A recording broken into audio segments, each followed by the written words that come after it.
Thank you, Louis, and thank you to Patchy as well for the invitation, everyone involved with the organization. Give my thanks. So I will start.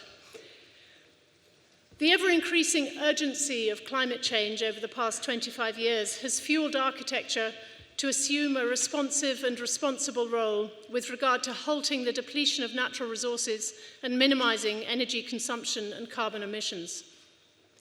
Through the accident of winning the GSW competition in '91, with the only entry that had proposed a high-rise, in this case a 21-story slab in extension of the 16-story existing structure, that at the same time had the ambition to use natural ventilation, we've been concerned with the conception and production of energy-efficient architecture, that is, with using climate as a generating factor of design since almost the start of our career. At the same time, for the past 27 years, we've been following an interest in the sensuality of space and in the role of color in achieving this. These two pursuits became intertwined in our work right from the beginning, as we realized that low-energy buildings needed to be neither apologetic in their appearance nor in their mission, as was the case with the brown-rice eco-architecture of the early 90s. So the title that I was assigned for this talk is perfect. Remembering that the word aesthetics, though, comes from the Greek aesthetikos, from aestheta, perceptible things, and from aesthetai, perceive. So while the current use of the word is concerned with beauty, that stems from the Germans' use in the mid-18th century, I'm interpreting the word in its original meaning to perceive with all of one's senses. I will partially explain some of our key projects, partially because in order to cover some ground today and sticking to the themes, I have no time to explain all of the aspects. Each project has its own particular stance on issues regarding sustainability and energy reduction, but all of them aimed to a greater or lesser degree to embody principles of passive design, and all of them, again to a greater or lesser degree, are engaged with the idea of polychromy. Passive design in architecture is based on considerations of climate, attempting to provide high levels of comfort in the internal environment without the consumption of fuel through maximizing the use of free solar energy for heating and lighting and maximizing the use of free ventilation for cooling and the provision of excellent air quality. Through intelligent orientation of the building to control heat gain and heat loss, and through appropriate architectural form, in terms of both plan and section, to control airflow, and finally, through the selective use of materials to temper and control internal temperature. One needs also to remember that appreciation of comfort includes the user maintaining control over his or her immediate environment. Indeed, buildings that are designed along passive design principles demand active users to become fully involved with their building and be actively engaged in its operation. The first project, the GSW headquarters in Berlin, was conceived in the optimism of Germany's early post-unification years. It's a 22-story extension to the late 50s tower, and the aim was to create an urban conglomerate of 5 buildings that included the by then neglected 50s tower in a new urban composition that should correct the mistakes of the late 50s planning, such as the setback from the street, at the same time as reinvigorating the old tower. The new slab that was conceived in terms of its north-south orientation, its slender form, its narrow section, and its materiality, along principles of passive solar design, should provide offices of great comfort, with high levels of daylight and natural ventilation, and in so doing should demonstrate that much energy can be saved with respect to the heating, cooling, and lighting of the building and the avoidance of air conditioning systems. We worked a lot with Arab, who came to Berlin with us on this project in the early 90s, and they were using, obviously, high-tech tools such as computer fluid dynamics to investigate the performance of the building under all aspects, whereas we wanted at the same time that the building itself would be low-tech, as I said, embodying these principles of passive design and in avoiding as much machinery as possible. We began to investigate a language of architecture in which the narrative of the building's energy-saving attitude became not only legible, but indeed guided the entire aesthetic of the project. For example, the eastern facade that you can see here reads like a two-dimensional skin that has porosity, for it is here that the cooler air enters the offices on each floor, on the left of the slide, while the western facade reads like a three-dimensional fur whose thickness with its sunshades speaks of protection from the elements.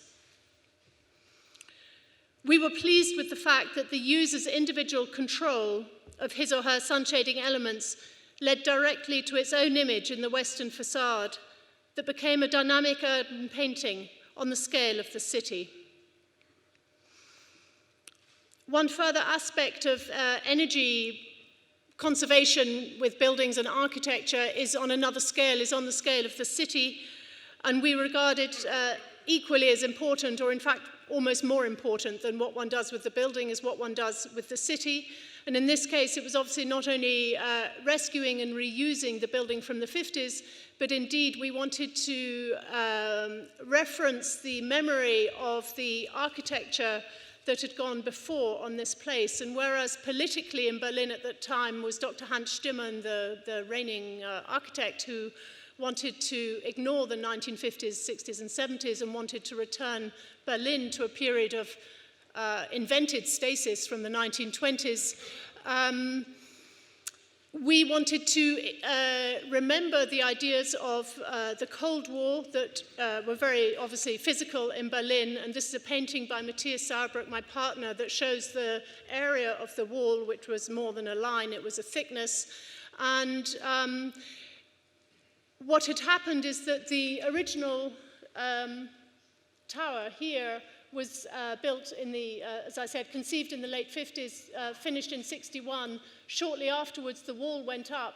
And then the political, and then the Springer high-rise came, that actually was in Rem's talk yesterday with his extension. The Springer high-rise came in the mid-60s, and then the political East, if you like, responded with 4 double high-rises. And so we saw this sort of landscape of tall objects laid over what had been originally an 18th century setting out of Berlin, and then a 19th century densification. So we knew that this space would be filled up, as it has indeed been, and there's hardly a trace of the wall if you're not aware of the history of Berlin. So we wanted to, with our building, also reference Springer and reference these buildings in a kind of landscape above the 19th century landscape of Berlin. For us, that's very important, not to erase the history of the city. This is a painting that shows that idea. And what was fortunate for us is that the orientation of our building, north-south, worked with the orientation of the Springer high-rise. So, in fact, the grid of the city and the demands of climate matched completely, which they don't often or always. So that was a happy coincidence. Anyway, the energy of the city. The next project is with a structure that could hardly be more different. A 4 stories high, nearly 2-kilometer long snake of double-banked offices for workers of the German government's Federal Environmental Agency. This is a project in the late 90s, early noughties. We further developed the notion that the building's appearance should be an expression, to the extent that it could, of the sustainable aspects of the entire project.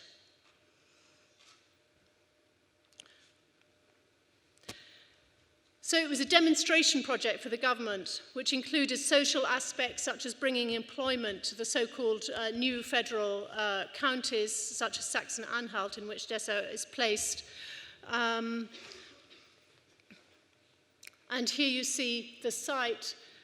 This is the central train station. Is this not? Of Dessau, so it's very close to the train station because all the employees would, to begin with, be coming from Berlin until they gradually relocated to Dessau and or retired and got replaced by workers in Dessau. And this slide shows the brownfield site. In fact, this was taken long before the competition when there were still gasworks on the neighboring site. And at the time that we came to look at the building, look at the competition, this building still existed, and so did this little railway station, which I will come on to in a minute, the main railway station, being here down to the bottom right. So there were only 2 buildings that we could reuse because the rest had already been demolished. There you see the plan of the site, and in fact, this long one had gone, so we could use the remaining one there, which we used for the library and the little station, and these were all had disappeared as well. What you see is it's a diagonal swathe of land through the block, cutting a rather strange figure, and you can see here railway lines from the small railway station.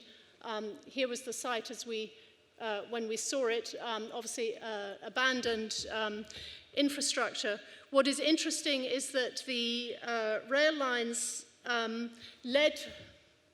led one from the center of Dessau to Wörlitz. And here I have to talk about the late 18th century when the duke or king of this area was forced France, and he was highly enlightened himself and really brought ideas of the Enlightenment to Dessau, and he constructed a landscape garden along the lines of the English, and this was the first English landscape garden in Germany.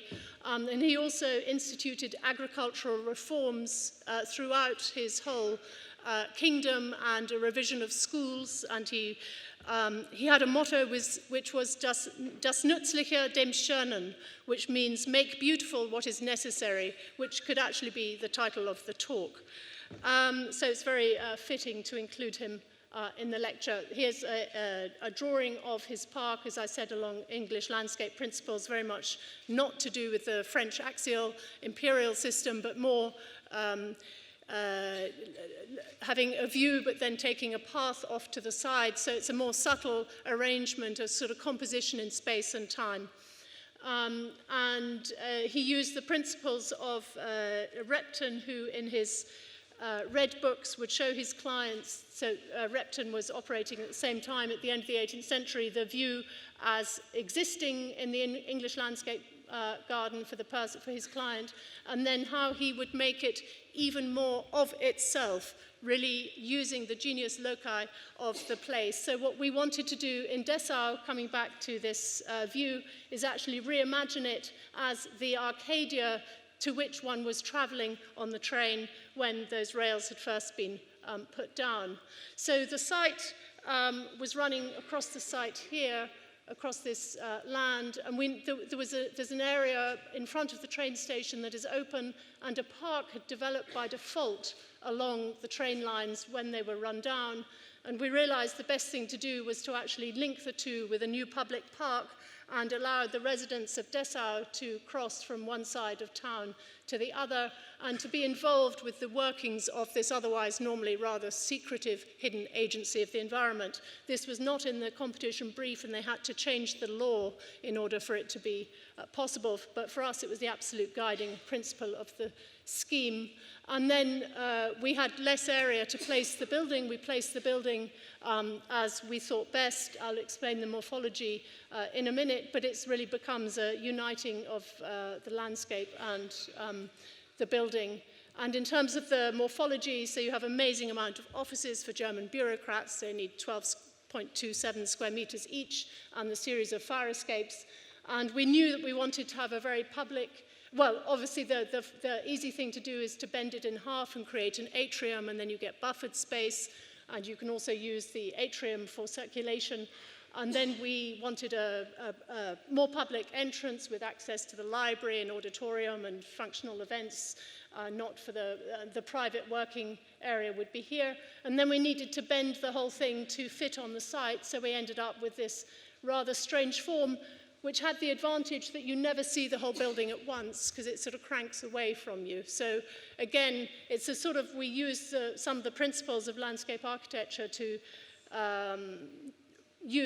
decide the morphology of the building, and we definitely wanted to come right into this corner on the northwestern part of the site to fill the missing part of the 19th century quadrant of the city at that time.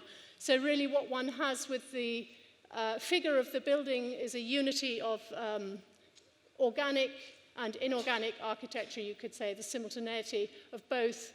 And as I mentioned, the circulation is, in a way, we see it in an analogy to a tree, that we use what we call this is the forum and the atrium space, definitely use that for circulation and for the space of the workers that they communicate with each other. There you see the landscape literally coming into the inside of the building, and there's also a separate pavilion for the restaurant, which is also public by German law. So again, we wanted to place that outside the main building so ordinary citizens can use it. Here one is in the forum with a view through to the atrium, and in the atrium itself where one can use these bridges.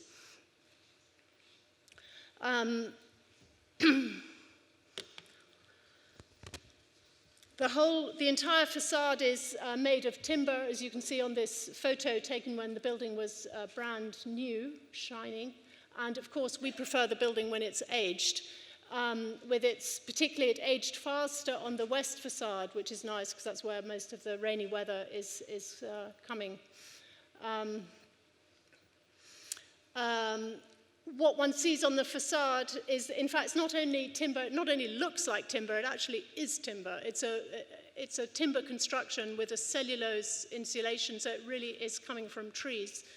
You can see these slots, the louvers are for night ventilation, so again, one gets an idea of how the building works just by looking at it. And this building, one never gets a frontal view, one's always sort of sliding along it anamorphically. This document was produced just at the time of opening, so the photographs were not quite up to date. What is unusual is that the building owners, the government, wanted to produce a review 9 years later, which was 2 years ago, looking at the statistics of the building. One of the statistics that pleased us was that over 50,000 visitors had come in those 9 years, and they're still coming. Although the building is now not the newest, it still has a lot of ideas in it that seem to still feed people's interest. In terms of energy, the aim was to be under 100 kilowatts of primary energy per square meter per year, and now it's about 73. It took some time to get there, because although the workers luckily loved their building straight away and they met each other, which they hadn't done in their classical building in Berlin, they needed to get to know how to use the building. And in fact, Thomas Auer, the engineer from Chancellor, who we work with a lot, he said that users often are the main disturbance to a building functioning properly. This just shows the building in its site in relation to the park and the application of color, greenish family, cold family towards the park, and more warm tones towards the city. Again, trying to integrate the building through color, through its neighbors, if you like, into the city. Here that shows the idea in a more broken down way. I can't spend much time on this. Using the reds from the industrial brickwork at the beginning, going into blues for the water nearby, and the greens of the park, etc. One aspect, and then turning from greens to pinks as you come into the city in the northeast corner. One aspect of the environmental measures, which I would just talk about briefly, is the 5-kilometer long geothermal heat exchanger in the earth. Luckily, the ground was contaminated, so it needed to be removed. So we could use the fact of having 3 meters of space to lay 5 kilometers of pipes, which are then used to temper the air. So in the winter, you get warmer air because the temperature of the earth is rather constant for free, and vice versa. In summer, you get cooler air. It's a principle that all of you know, I'm sure. And what is quite nice is one of the art projects, Kunst am Bau in German, was Michael, sorry, I've forgotten his surname, an artist who suggested a series of 5 sculptures to clothe the air intake, which is seen as a series of 5 Corten pieces in the park. One aspect of sustainability I definitely want to mention is that of longevity. Most people, or some people, particularly in Germany, associate sustainability with traditional and things that last long. Because they're traditional, they're nice, and they're made out of stone, and why don't we do that all the time, and why do we have to have modern buildings? And in terms of longevity, I think a fantastic example is the Bauhaus, which is very close to our building, just the other side of the train tracks, which, as you know, was completed in a very short time in the late 20s, when there was a fantastic mayor who wanted change. And the building is absolutely not sustainable in the scientific sense of the word, according to engineers. It has this huge west facade of single glazing, etc., etc., etc. But it is so much loved by the city of Dessau and tourists and people who come to see it, that, in fact, it is more sustainable than anything else in the city, and it's become the icon of the city. So and it could hardly be more different to our building, or our building, I should say the other way around, could hardly be more different to this, which is seen as sort of white and cubic and in antagonism almost to nature, whereas ours is soft and coloured and is embracing nature. Nevertheless, I think this is a fantastic example of sustainable architecture, and it has recently been restored. The next building is the KfW, which became a milestone for us in Frankfurt, which is the headquarters for a bank. And it could, in some senses, be seen as the successor to the GSW, to the first project, in that I would also call it climatomorphic, i.e. its form has been developed from the climate, both its orientation and its form. Whereas the GSW was aligned according to the movement of the sun, with long east and west and short south facades, here the orientation responds to the natural movement of air, that is, to the prevailing wind direction. And while for GSW, the gradient in air temperature from east to west guided the narrow form of the building, whose natural ventilation is driven by a solar flue, which I didn't go into. You were meant to pick it up. But the KfW building is oriented towards the prevailing southwesterly wind, with an aerofoil form that enables natural ventilation to be driven by variation in air pressure from front to back, i.e. it's coming from here, so from here to here, with the use of a so-called pressure ring facade. Located on the southern edge of the public palm garden, the massing of the building was conceived so as to close the edge of the street, here,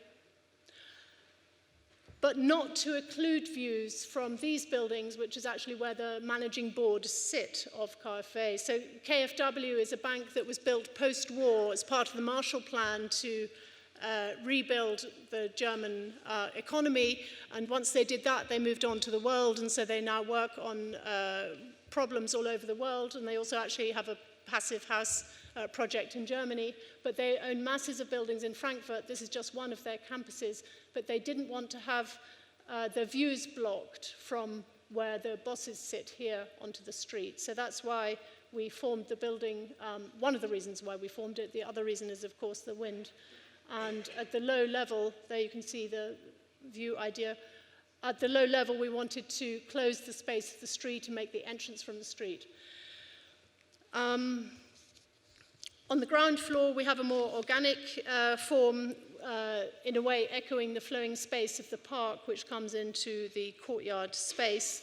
And the form, so here you can see the entrance foyer with a few relatively freestanding columns. And above that, the floors developed as the second floor, upper floors. And then when you get to the tower, it's only a 14-story tower, which nevertheless won one of these CTBUH, whatever it's called, prizes a few years ago, which was quite satisfying against 80-story towers in Dubai. The pressure ring facade provides natural ventilation independent of external weather conditions, avoiding drafts and heat loss. It also gives additional insulation, space for protected solar shading, and it also functions as a passive solar collector. The flaps, the facade is serrated on plan, and the flaps face, obviously, towards the prevailing wind and work like this. I don't have a film of it. The concept, though, is not just of natural ventilation, but a hybrid ventilation system that the clients insisted on. So the ventilation is either fully natural or mechanical with natural support. Which means that in the spring and autumn it's fully natural, and in the summer and winter you get support. For example, the mechanical has heat recovery, and in the summer the mechanical has air that's pre-cooled in an earth labyrinth, rather smaller than Dessau, using naturally clean air from the palm garden. There are also activated concrete slabs with water that's cooled at night in the summer, and the concrete radiates the coolth out into the offices during the day. And there's also free cooling and heating from a district system. The primary energy consumption is less than 100 kilowatt hours per square meter per year for this building. It's actually around 80 now. Through a balance, as you heard, of passive and active measures. But it was a huge effort to achieve this because it's a double system in terms of installation. So it's like a hybrid car that has two parallel systems that runs on electricity and that runs with a conventional energy. So in a way, in terms of investment, I would say it doesn't really make sense. It's too much. If energy was cheaper, it may make more sense, and then the users would be more tempted to use the natural systems for really, 80-90% of the time. In terms of the presence of the building in the city, we wanted to use some of the reds of the local sandstone, particularly where we adjoin a rather awful building from the, I don't know when, 90s here, with a sort of spam-coloured facade, for those of you who were around in the 60s in England. And then the building develops greens towards the park and blues, neutrals and greys towards the existing buildings because the clients didn't want any colour at all, as you see from this direction. So here we have the building on the street. Close up, walking around the park side with the flaps. From the park, it's looking from green to colourless, and from the client's viewpoint, it's totally colourless. Actually, I love this view because it's very elegant. The building looks very thin.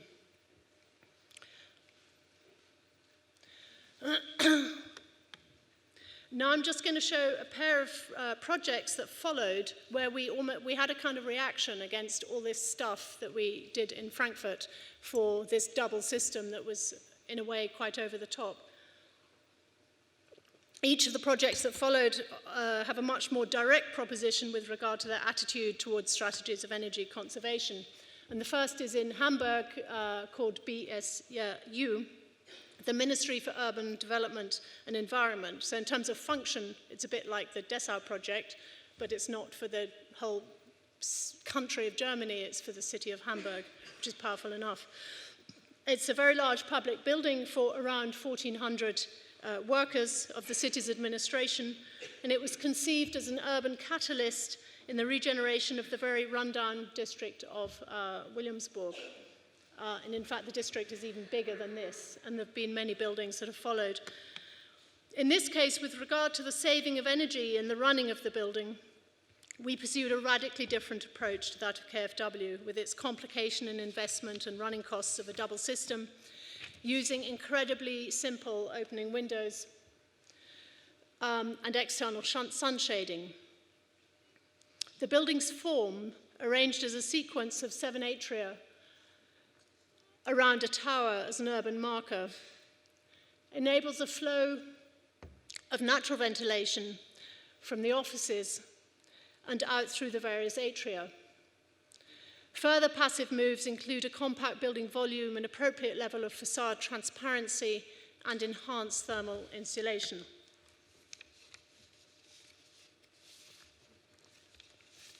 These are combined with active measures, such as the use of geothermal energy to achieve most of the cooling and all of the heating, with energy being sourced from a local gas-powered combined heat and power plant that serves the entire district. The energy concept attains standards of operation that allow the building to be run on less than 70 kilowatt hours of primary energy per square metre per year, so that is quite an achievement.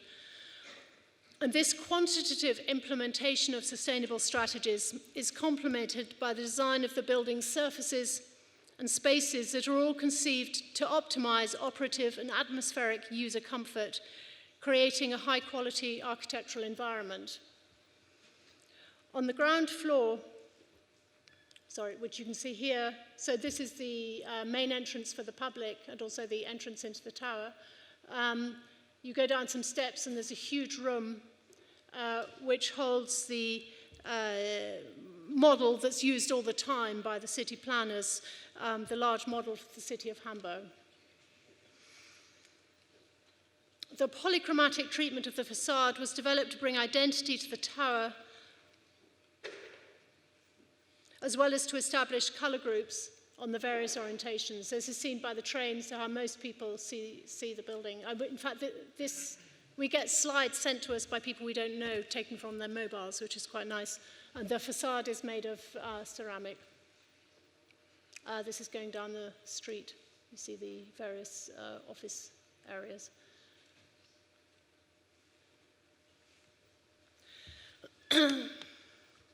This is the next project. For the Munich Reinsurance Group, which is a project more recent that we finished a couple of years ago.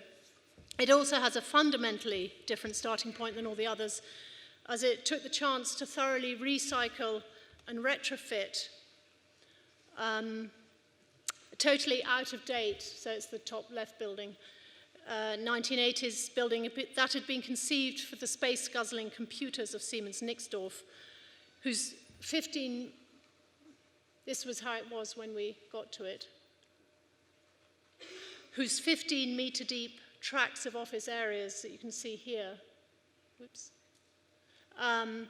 were no longer necessary nor desired. The aim was to minimize energy consumption and improve levels of workplace comfort and overall quality, environmental quality. So the project became one of subtraction, as instead of demolition of the huge concrete monolith and its replacement with new build, a pair of large atria, as you can see here, you can see here, were cut through the concrete, bringing light into the depth of the space. And what I like is that you see the different, it's a sort of archaeology of the original building. You see that this was a precast column, and that was in situ slab. So you see the difference in the concrete, how it was made originally.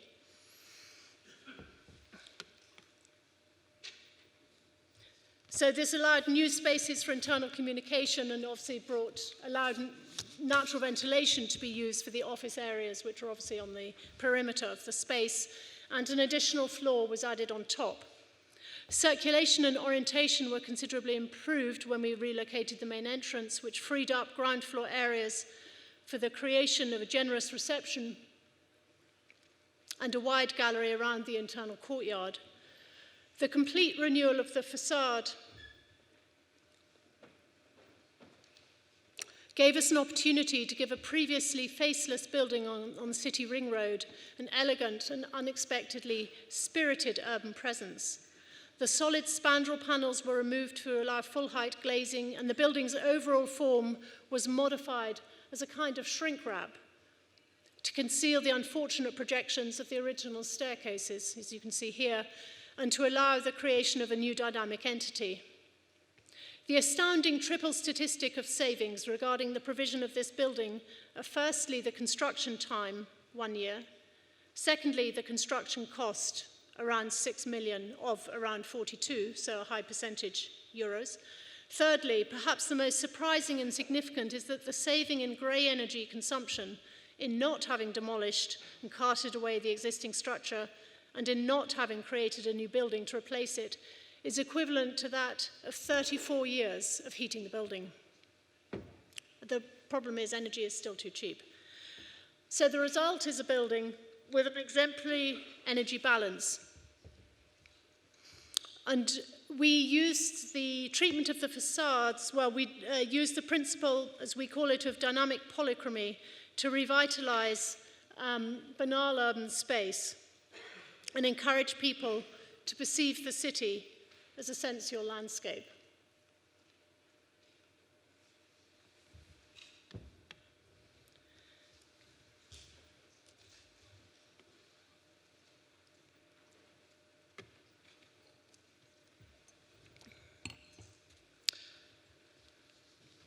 The Museum Brandt in Munich.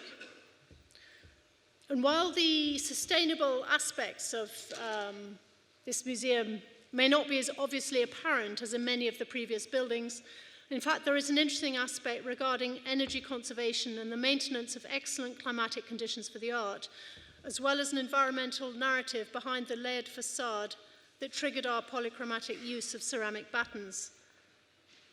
While there isn't time left to explain the generating ideas for the form of the building that came from analysis of the history, both past and recent, of the site, nor for the ideas regarding the disposition of galleries over 3 floors, each receiving natural light, their arrangement as a collection of rooms of various sizes and proportions. And their materiality that was derived, sorry, I've gone too fast. Yeah, their materiality that was derived from the domestic atmosphere in which the donor's works were first housed.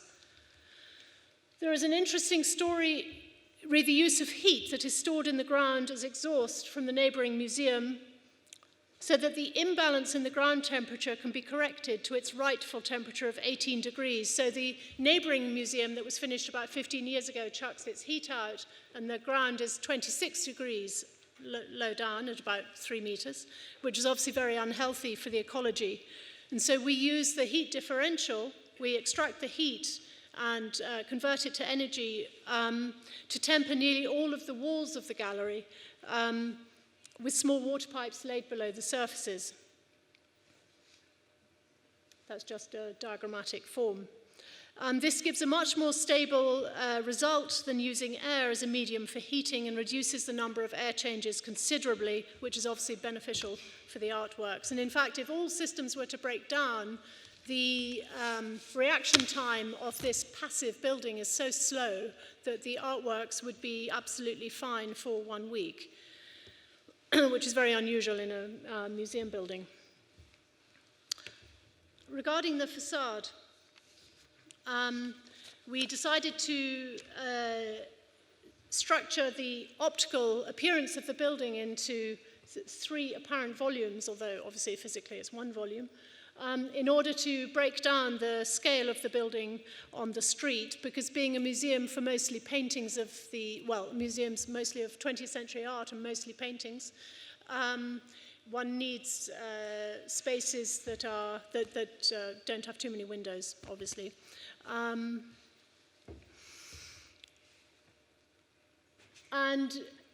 In a way, in analogy to, let's say, a typical 19th century museum where if it was a museum of culture or a museum of art, that idea was brought onto the building, in this case with a classical building with a frieze illustrating exploits and cultural achievements that were going to be shown inside.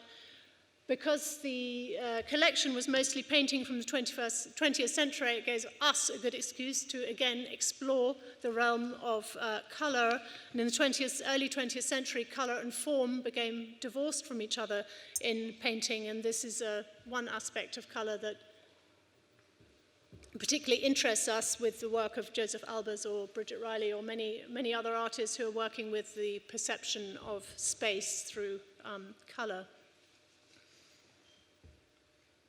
There is actually another aspect of energy on this project, which is quite a surprising one, which is one of the conditions that the city imposed on us was that the building skin, or the building facade in the streetscape, needed to be sound absorbing, which is quite a difficult job, because obviously most buildings are made of mineral materials that are closed and non-porous and hard, and therefore reflect sound. And the history of this is that the site had been used, I didn't explain the whole urban story, but the site had been used as a market on Saturdays for a few years after the government had, the Munich government had knocked down the old barracks that had been slightly damaged during the war, but they knocked them down completely in the 70s. Except for one gate that we kept and converted. And so people were used to the quietness of, well, a market and neighborly life, and then not having a building there for so long. And they were complaining that a new building there would make additional street noise, which it would because of reflection, and therefore they imposed this condition that the building needed to absorb sound. So we had the problem to deal with. And in fact, the previous image, this one, was one of our competition drawings when we didn't actually know what we were really going to do with the facade, except for breaking it into three, working with color, and working somehow with layering to have optical depth. What we didn't realize that what we actually needed to do was also to use real depth to try and make an absorbing facade. I haven't brought all the slides showing all our zillions of versions of this, so this is the final result. So on the front of the building, there are, the front layer is ceramic battens that are about 40 millimeters square, about a meter tall, and then just behind them there's a bifolded colored rain screen of metal, which, as you can see, it has perforations here which absorbs the street sound. And when you look when you look side on, as you can see on the right-hand side of this slide, the sticks go together and it creates a surface, and you can't see the skin behind. When you look head on, strangely enough, the skin comes to the front and the sticks almost disappear. So there's two very different modes of perception. We developed the three color families, obviously a very iterative process with the ceramic company and with the models and endless trials. And this was the final mock-up on site. And we were very much using the ideas of the French chemist, Eugène Chevreuil, who was employed by the Gobelin tapestry manufacturers to work with them on defining the colors of the threads. And he developed the law of simultaneous contrast, which we used in terms of seeing which colors to put with each other. And we also were working very much with the idea of perception of the building from a greater distance and then coming close up. At this point, I just take a brief note to say we're obviously inspired by the writings of Semper, who held that the external wall in its provision of shelter gave the key definition of space in its provision of atmosphere with its tactile and material qualities that had originally been derived from woven rugs adorning a temporary scaffold. And while we're less interested in the discussion on tectonics, we have arrived at a parallel understanding of the facade's potential within the context of sustainability. And as Semper understood, color affects qualities of space with the lightness of its mantle, working both with and against architecture's inherent solidity. And then back to the Brandt horse, those are our final, more or less final colors on the facade. So the further away one is, the more it's like the second spinning top and all the colors meld together, and you get a facade that's very similar to the sort of sandy colors or neutral colors of the plaster in Munich. And as you approach, sorry, the distant view is I would say, purely optical. It's like looking at an image on a screen. as many of us see architecture today. But actually, the closer you get to the building, the more your body is involved with the perception, and until your whole body somehow begins to swing. And there is a sort of entanglement with one's optical perception and corporeal perception. And the instabilities, in a way, in one's perception is, I don't know, enlivening. These are two photographs by, what I forgot to mention is until you get really, really close up, you can see and feel and touch the ceramic sticks and see the difference in the glazes, the transparencies. And sometimes we used, here you can see there's a blue glaze on a red clay, so you see through one through the other. So you really get involved almost like your own body with the body of the building. These are two photographs, so rather than documentary photography, which I was showing you, I think it's better to go and see the building and experience the building, but these are two artworks by Ola Kolamainen, which I think are more successful in bringing across this idea of perceptual involvement with the building.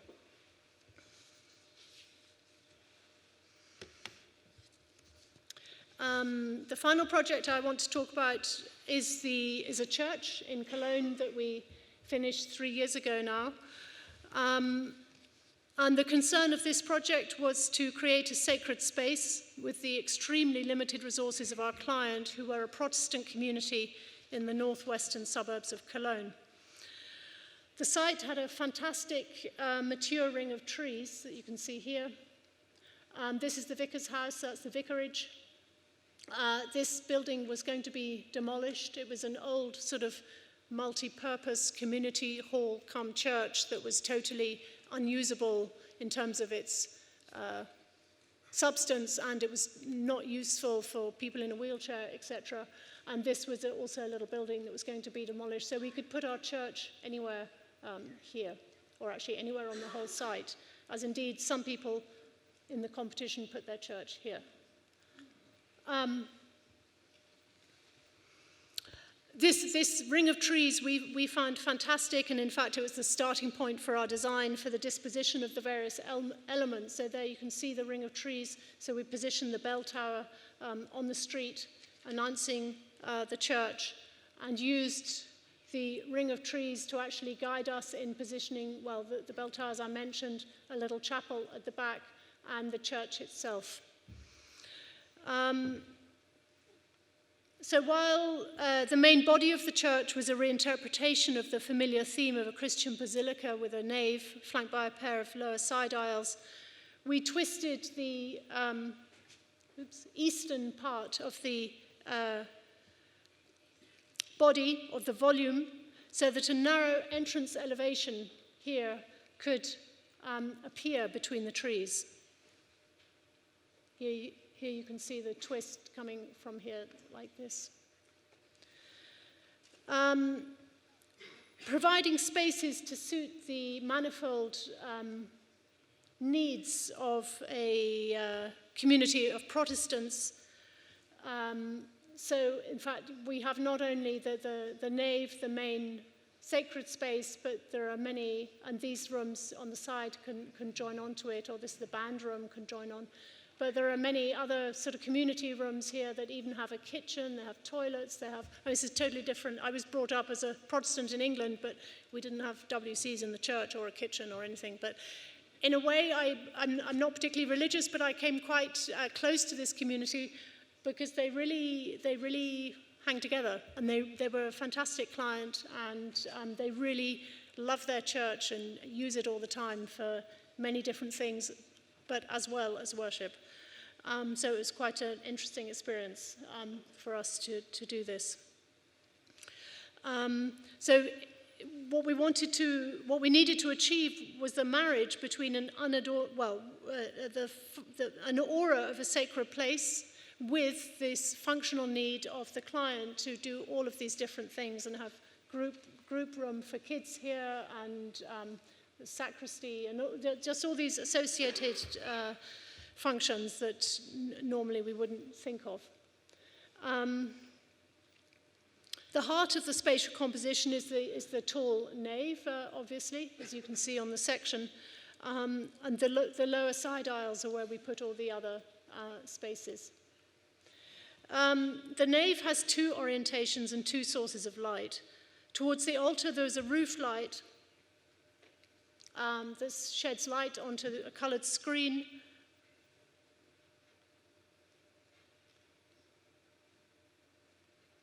While to the rear, the space of the nave, with its construction of brushed and white waxed frames, extends upwards into a generous gallery above the foyer, where it is finally enclosed by a large translucent window.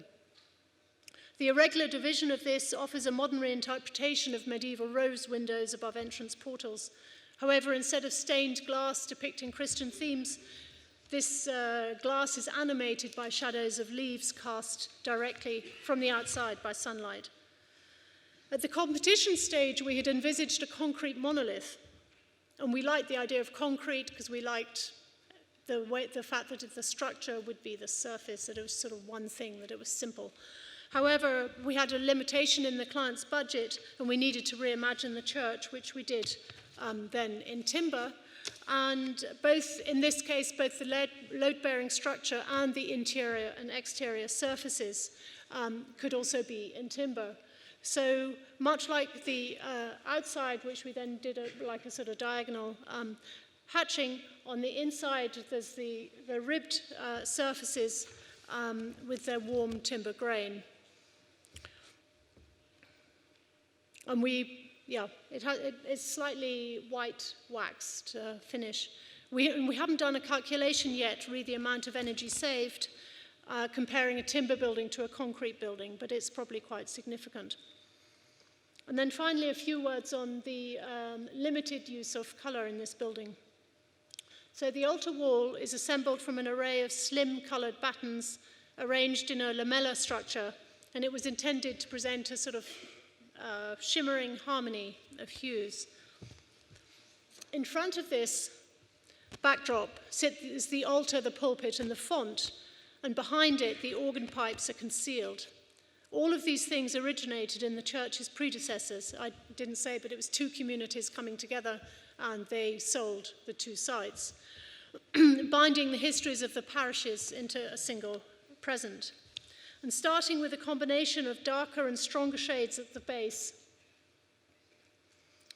the colors of the wall gradually ascend into softer and paler tones until they reach the top, where they seem to dissolve against the incoming light. And when the organ plays, you find yourself against a wall of color and sound where space, color, and sound merge together, and there is a feeling of transcendence as you're transported out of your everyday life into a spiritual realm. It is obviously a challenge for architecture to address the new and still shifting paradigm of climate change with an appropriate language. And I now have a couple of words on comfort. I hope it's obvious I'm not using the words comfort and well-being according to Rem Koolhaas's definition from yesterday. In my view, these states of being are neither to do with the accumulation of wealth and a smug feeling of superiority and security, but are essential in order to ground our existence. That is, our bodies as well as our minds. And from such a position of groundedness, one can then go out, experience the world, and make meaningful contributions to it. Our perception of comfort is obviously subjective. However, the engineers at Arup used to try and quantify it, measuring it with their PPS index, or percentage of people satisfied. In fact, what makes scientists uneasy should be welcomed by us architects. This is the space for interpretation, and it opens up again for us to re-establish a foothold in our discipline, designing spaces in which materiality, qualities of light, care with regard to changes in scale, delivery of spaces that delight and surprise, all stimulate the senses. Our primary instrument to know that we are alive is bodily perception. And if architecture manages to seduce its occupants with sensuous spaces, it is more likely that they in turn will love the building, use it appropriately as is required by low-energy concepts, and look after it for years to come. In this way, corporeal perception opens the route to intellectual perception, to intelligent understanding, giving us an openness to and optimism for the future. Thank you.